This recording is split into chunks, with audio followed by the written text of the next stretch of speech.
We are in verse 9 of 2 Thessalonians 2.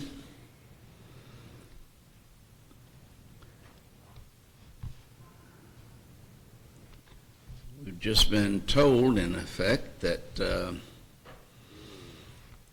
in talking about this mystery of iniquity, the son of perdition, the man of sin, all three of those terms used in relationship to this, that while he was at work at that time when Paul was writing, that something was holding him back, but that would be taken out of the way, and then he would be revealed.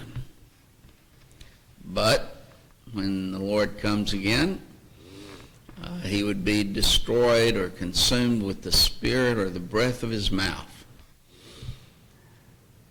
But then in verse 9 he says, even him whose coming is after the working of Satan with all power and signs and lying wonders. This verse has been the source of a great deal of controversy and discussion. The man of sin, he's coming in according to Satan and his work. But he's coming with power, signs, and wonders. We'll get to that word lying in a minute. These three terms, power, signs, and wonders, are the three terms that are generally used for miraculous activity. The word power is from the Greek word dunamis, which we get power, strength. Then signs and pointing to something else. Wonder is what it causes in the one who sees it. Causes amazement or wonder in those individuals. In Hebrews 2 and verse 4, we see the three terms used, that God also bearing them witness, both with signs and wonders and divers miracles. Well, the miracles there is that word dunamis, same word power here. So signs, wonders, and divers miracles and gifts of the Holy Ghost according to his own will. So there, those three terms used in relationship to what God does and bearing witness to specifically the apostles and the word which they're speaking. But now then we have this man of sin doing these power, signs, and wonders.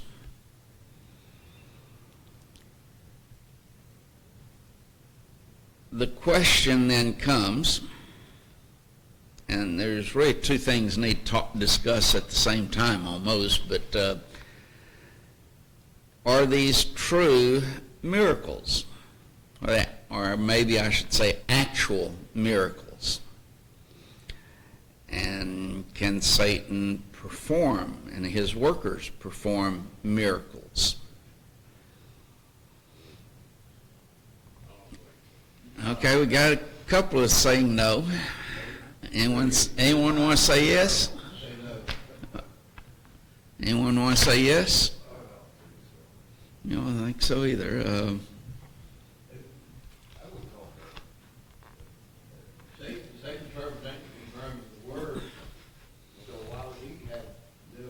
Okay, let's look at the Bible. A few verses here. Turn over to Matthew 24 and verse 24.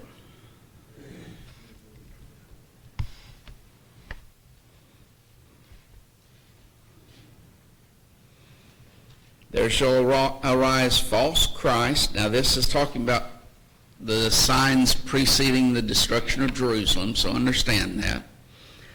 there shall rise false Christ and false prophets, and shall show great signs and wonders, insomuch that if it were possible, they should deceive the very elect. Are those actually signs, great signs and wonders, or not? Well, let's go back to the Old Testament. Tim's knew where I was going on this, I think. When God calls Moses to go to Pharaoh, and he tells and say for God, let my people go that they may come and worship me. One of the excuses that Moses gives, they won't believe me. Where are you at? In Exodus. The one verse. I hadn't gotten to a verse yet. I hadn't stated. Laying the groundwork.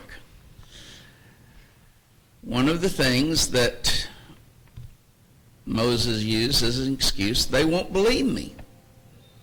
So in order to produce belief on their part, there's a couple of miracles that he gave them. Anybody remember what they were? Put his hand inside his shirt, come out. Okay, Bill?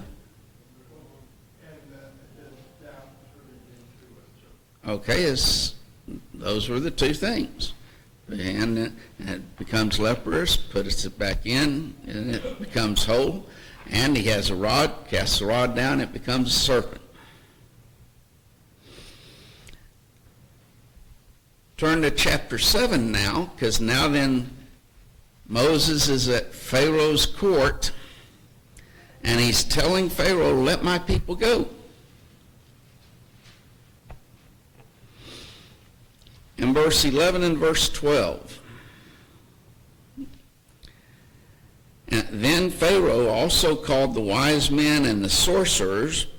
Now the magicians of Israel, they also did in like manner with their enchantments. For they cast down every man his rod, and they became serpents. And it has that Aaron's rod swallows up their rods, but wait, were they serpents or were they rods?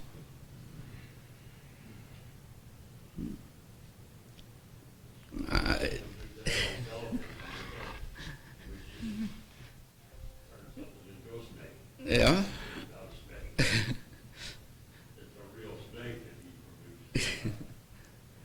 Well, but when it says that they also did in like manner, would it not be a snake? Could be.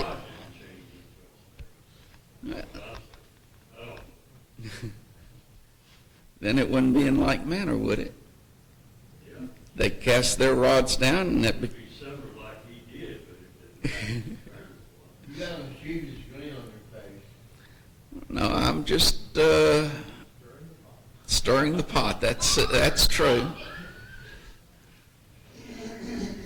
Because it is a discussion that is something that is faced on a regular basis. And then it mentions in 2 Timothy 3 and verse 8 that now as Jannes and Jambres withstood Moses, so do these also resist the truth. Men of corrupt minds reprobate concerning the faith. So they withstood Moses out by performing same thing. Also in like manner.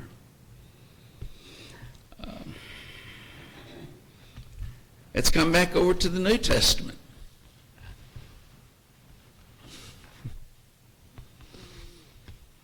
Matthew the 7th chapter. Jesus' Sermon on the Mount. And Jesus talks about many, in verse 22, many will say to me in that day, Lord, Lord, have we not prophesied in thy name? And in thy name cast out devils? And in thy name done many wonderful works? Would the casting out of devils or demons, be miraculous? Would the wonderful works possibly include the miraculous? Catholics claim that today. Well, that's true. Catholics claim that today. They also said, you give Christ all the power of the earth. One more passage. Revelation chapter 13, verse 13 and 14. That he doeth great wonders, so that he maketh fire come down from heaven on the earth in the sight of men, and deceiveth them that dwell on the earth by the means of those miracles which he had power to do in the sight of the beast, saying to them that dwell on the earth that they should make an image to the beast, which had the wound by a sword and did live.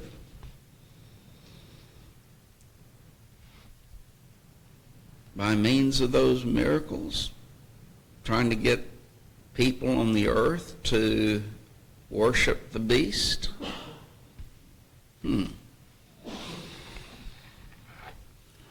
So are those actual miracles? I think it's real funny, particularly your sleight of hand, where the guy fakes miracles, but he's not really doing it.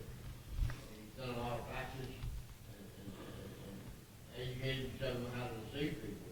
What I would do is I don't really legit miracles, real actual miracles. Some would also point to what Satan was allowed by God to do. Yeah. What's that? Yeah, what Satan was allowed to do to Job. What was that? We may not want to believe it, but he had a lot more power at that period of time than he does today. Well, that's something I'll get to in a minute. What about 2 Corinthians 11:14? And no marvel, for even Satan fashioned himself to be an angel of light.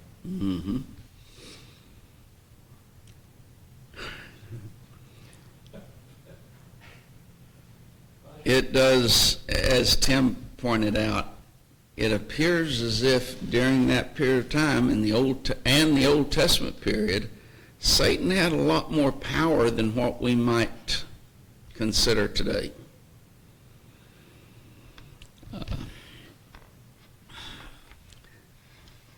Now then, there is a grammatical aspect of this, of course. When it says power, signs, and lying wonders, the word lying is actually the word pseudo, and it is something that's false, or pseudos. By the English grammar, lying just applies to wonders, right? Lying wonders.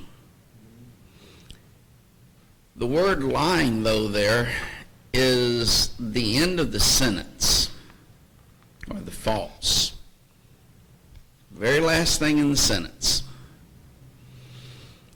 So it could, grammatically, refer simply to wonders, as in our English translations, but it can also have reference to all three of them.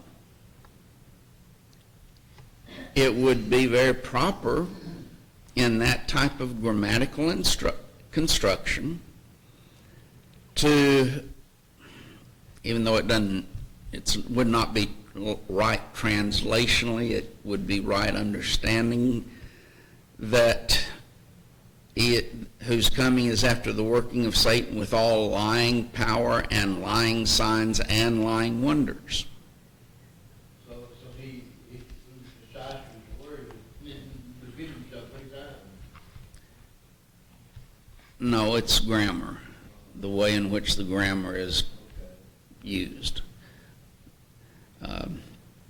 It's not for conciseness, it's for the way grammar is. It could also simply refer to lying or false wonders. Could refer to either one.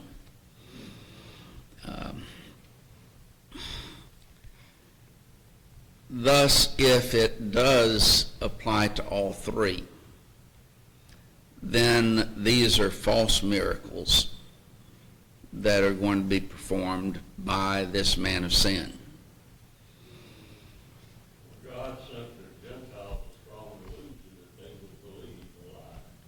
That's It's true. one of those delusions. Let's see, I think that's in verse 11 in this. Well, no, look at verse 11. God shall send them strong delusion that they should believe a lie and be damned, or that they all might be damned.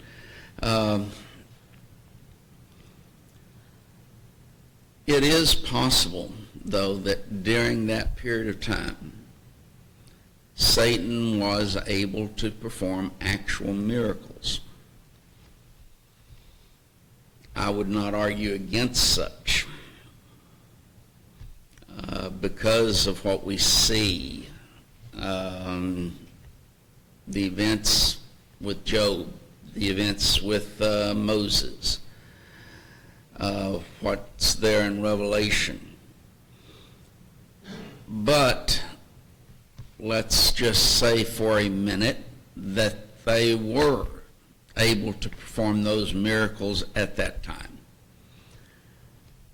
I would argue that when the age of miracles ended with the completion of the New Testament, that power would have been taken away from Satan as well. And thus, to leave the power to perform these type of miracles in the hands of Satan and remove them from the power of Christians would place Christians at a huge disadvantage, which I don't believe God does that. And so the removal of the miraculous powers that God gave to man would also remove any of those type of powers that were given to the workers of Satan. You then have, if I can use the term, a level playing field. Would that mean God is the one that gave him that power? God gave him the power, yes. Just like God gave him the power to afflict Job. So yes, in that sense, God does give him that power, or allowed him to have that power. Do we have, big question we face today, do we have demon possession today? Well, only in the sense that we allow and we live according to the ways of Satan. But is that what they meant from the New Testament times? Why do you see demon possession New Testament times, but you don't see it today? Because that power was withdrawn. Maybe might be a better term to use than withdrawn, but that he no longer allows Satan to have that power, whereas he did during the New Testament times. Verse 11, where he'll send us strong delusion, it sounds like it implies that God is expecting a human with intelligence, reasoning ability to not be deluded. So he's implying you should use your mind correctly believe the delusion. That's too wide for the way it's worded, you know? Now, he's Well, saying the you key, change your mind. the key to believing that they believing a lie is found in verse 10, because they love not the truth. Right, right. And because they do not love the truth, they will believe the lie. There's a strong delusion there, and they will believe the lie. Why? Because they do not love the truth. If they loved the truth, they wouldn't believe the lie. But I've been on both sides of the question as to whether there were true miracles or not. And because I understand both positions a little bit, but it also leaves me in a position where I don't really know. Some things you study and you come to the conclusion, I don't really know. You got me confused too, because I don't know either. I used to thought I used to know. Now I don't. Well, that's what study can do sometimes. It makes you go back and study a whole bunch more. Bill? And Simon, the sorcerer and actor, he was baptized with Philip, chapter 8, verse 13 about Acts.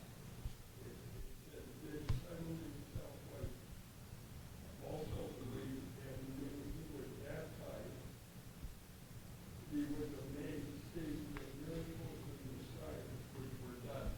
He had done, miracles and signs, and the people in Samaria believed him, but he was amazed at what Philip was able to do. If you look a few verses earlier in chapter 8 there,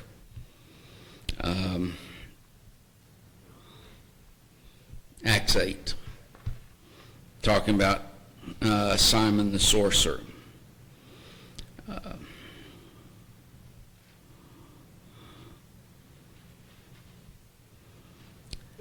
Notice that it says, let's see, in verse 9, certain man called Simon, which before in the same city used sorcery, and bewitched the people of Samaria. Now notice this, giving out that himself was some great one. So he was using sorcery, magic, what we would call today to a certain extent, maybe even beyond magic, but saying, I'm a great one. He comes to understand differently, and he knew the difference between the miracles that Philip performed and the sorcery that he used. So there's that aspect as well, where he was not actually performing a miracle, but he was using sorcery, magic, in order to portray himself in that way.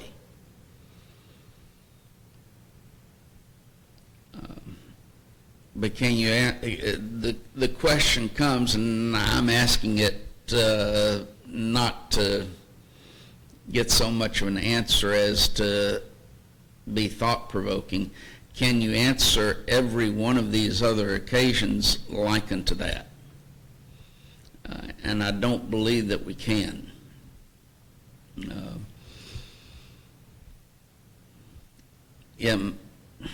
There are certain things which we just don't know. And we study, we try and learn as best that we can, but if somebody wants to argue that all of those were fake, okay, I'm not going to throw a hissy fit about it. And if somebody else over here says, no, they were true miracles, well, okay. I'm not going to throw a hissy fit about that either. I mean, it leaves it sometimes up to us, Henry. You could say that the apostles had the power to do miracles, and they could pass it to one person, but it could go. Correct. That's what we see in Acts the 6th and the 8th chapter. The apostles could lay their hands and impart the miraculous powers, but they could not pass it on to anyone else. And thus, we know that by the end of that period of time when the last apostle died and the last person they laid hands on died, miracles had ceased. And I would say from that, I believe miracles ceased actually before that. I think it ceased when we have the completed revelation of God's Word. I would take that from 1 Corinthians 13, 8 through 13, and Ephesians 4th chapter, verses 7 through verse 15, I think. And with the passing of miracles, I would say that whatever Satan had been allowed to do during that time would have ended as well, which would include the demon possession, which would have included the possibility of these other types of miracles. So does that make sense? So that today we do not have miracles, period. We do not have demon possession. Zechariah prophesied demon possession in Zechariah 13, 3 and 4. Okay. John? This Simon character? Yes. He was baptized. Yes. He was just a charlatan, right? Well, before that time, you would say yes, he was a charlatan. But he repented, he obeyed the gospel, he was saved, became a Christian, then sinned again, and Peter told him, repent and pray, God, if the thought of thine heart may be forgiven thee. And he had said, pray for me. So we would know that he repented at that period of time.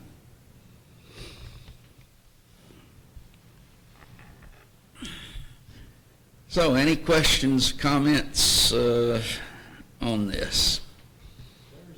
Clear as mud. I appreciate that. I always enjoy making it clear as mud. There are Deuteronomy 29:29 oftentimes comes into play, doesn't it? The devil still is working today. In 1 Peter, he tells you to watch him, Satan is still working today, but he doesn't do miracles. but He uses your weaknesses that you right, to deceive you. absolutely. He uses what you do. He, So that's why you gotta watch him. your lust, lust of the flesh, lust of the eyes, pride of life, 1 John 2:15. I think that's 16, isn't it? He's looking for you. And then when lust hath conceived, it bringeth forth sin, James says in James 1, that 14 and 15. So Satan still works, but during the New Testament period with demon possession, he can't do that. Satan, or the demons apparently had the ability to actually take over an individual's actions, thoughts, and everything else. Not even individual pigs. That's true, because they would rather go into the pigs than to be cast into darkness. And so, of course, drove the pigs crazy, didn't it? Ran off a cliff and drowned. So, but Satan does work today. He works through our own lust, our desires.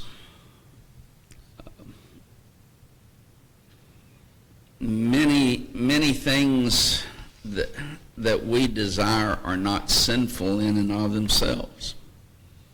It's the misuse of them that makes them wrong and sinful.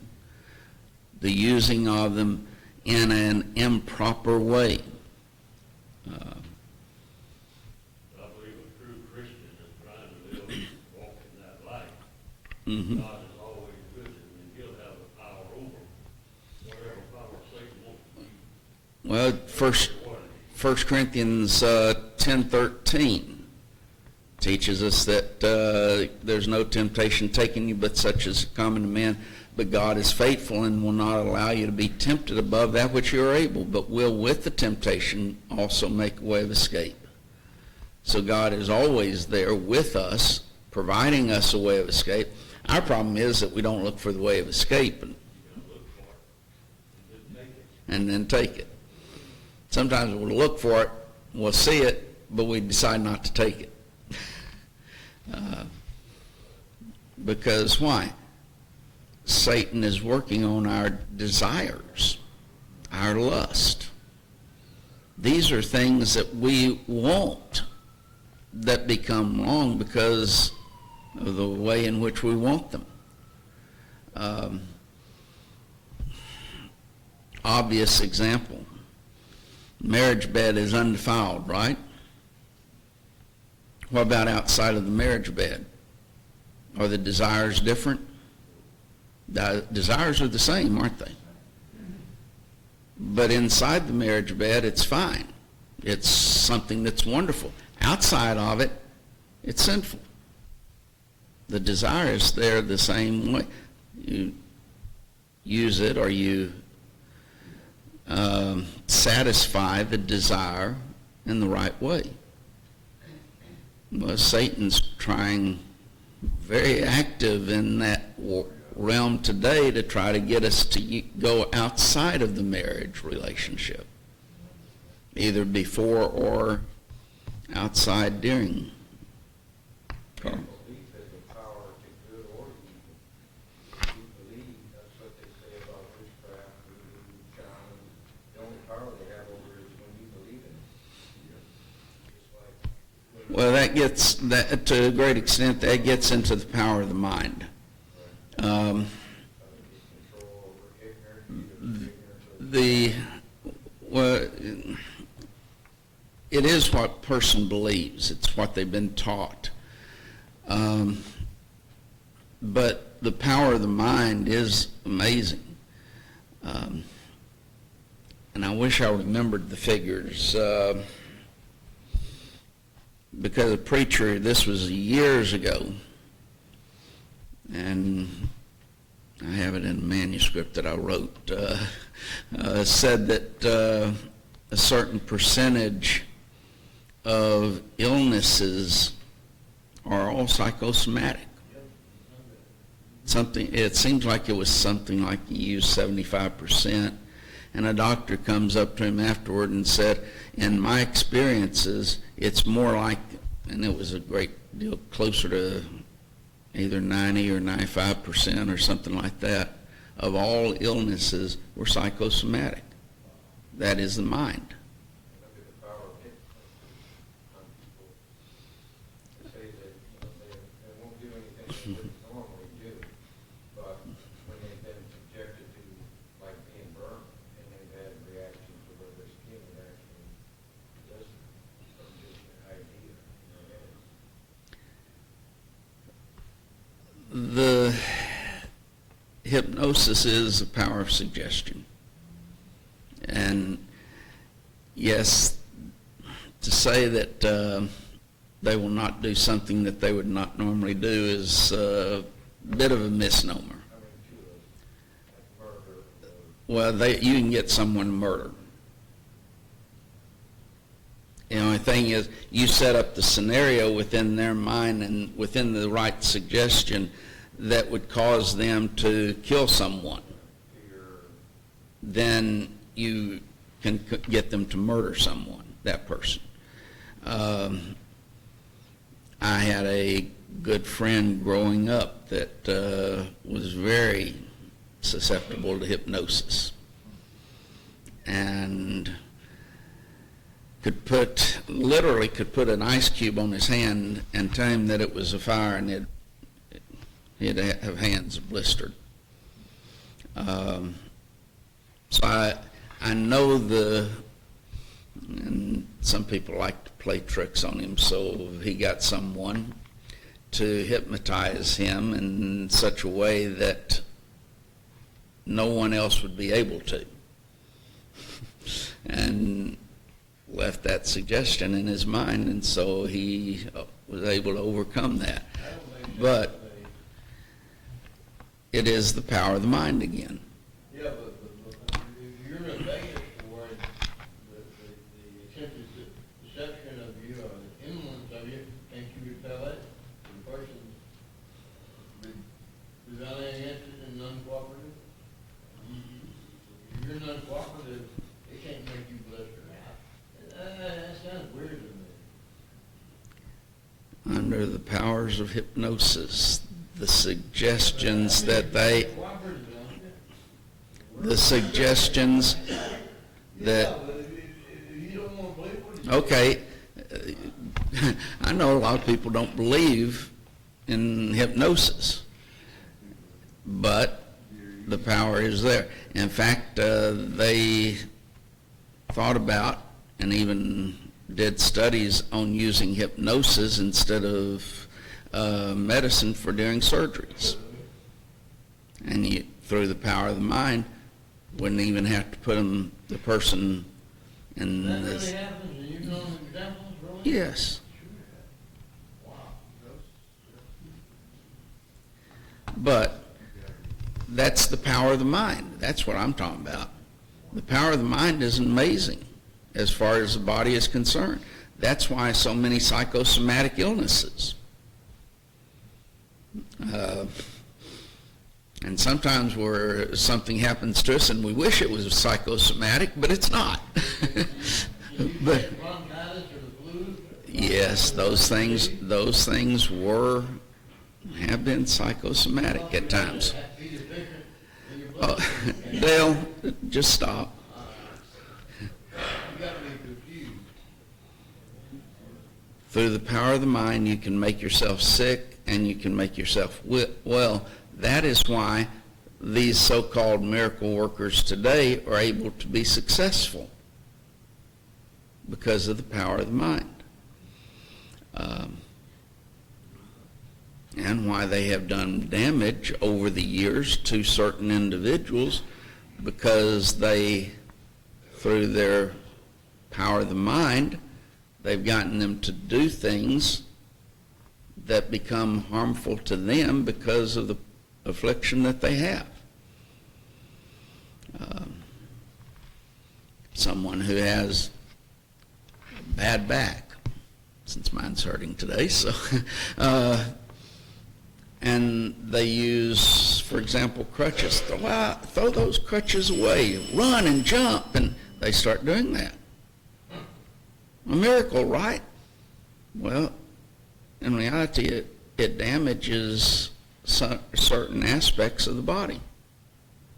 And so it becomes more harmful than good. But they've gotten their money out of it. They've done studies on these miracle workers go back after a certain period of time, they're right back to where they were. They were right back the way they were. Why? Because at that time they were able to get their mind to overcome the problem of their body. That's why I would, in talking about modern day miracles, I would never deny modern day miracles as far as what the effects are upon an individual. Why? Because they might have been healed of a psychosomatic illness. Their mind caused it, and their mind's now healed, and they think, well, okay, what do you say about that? I know I've been healed. Well, yeah, because your mind caused the illness in the first place in a lot of cases. Now then, what about the Bible? Well, the age of miracles are past. That's what the Bible teaches. So are we going to go by what the Bible teaches or your feelings? Well, I'll go by what the Bible says. But I think it is obvious that Satan's power and his workers' power is limited by God today, where it might not have been limited in the same ways during the Old Testament and New Testament times. And I think the demon possession is a good illustration of that. We don't have demon possession today. Demon possession then was a very real thing. But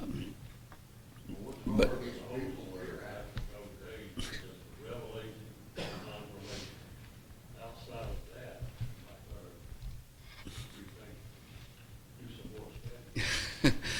the purpose of miracles was for confirmation and revelation.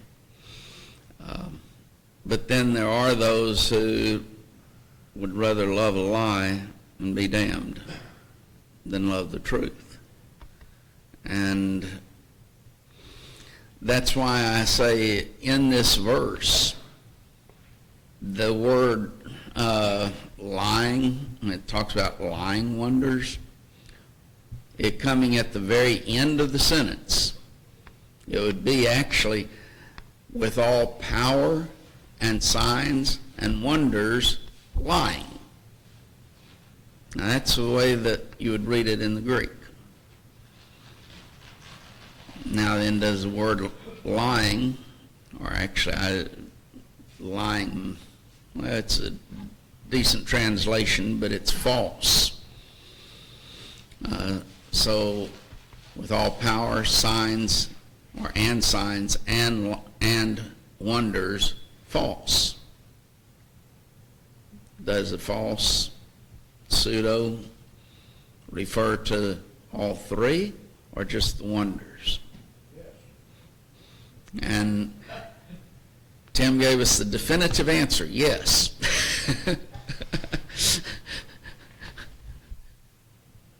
So that's something for each individual to study and to Did you tell learn. a story about a king being whispered to at nighttime or suggested?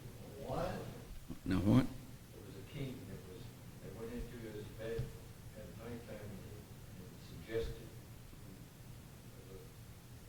he suggested, was telling him that they were a god or telling him to do stuff and provoked him into doing it. Well, I don't remember that story, so if I told it, I don't remember it. Wasn't that Solomon? I don't remember that story, so.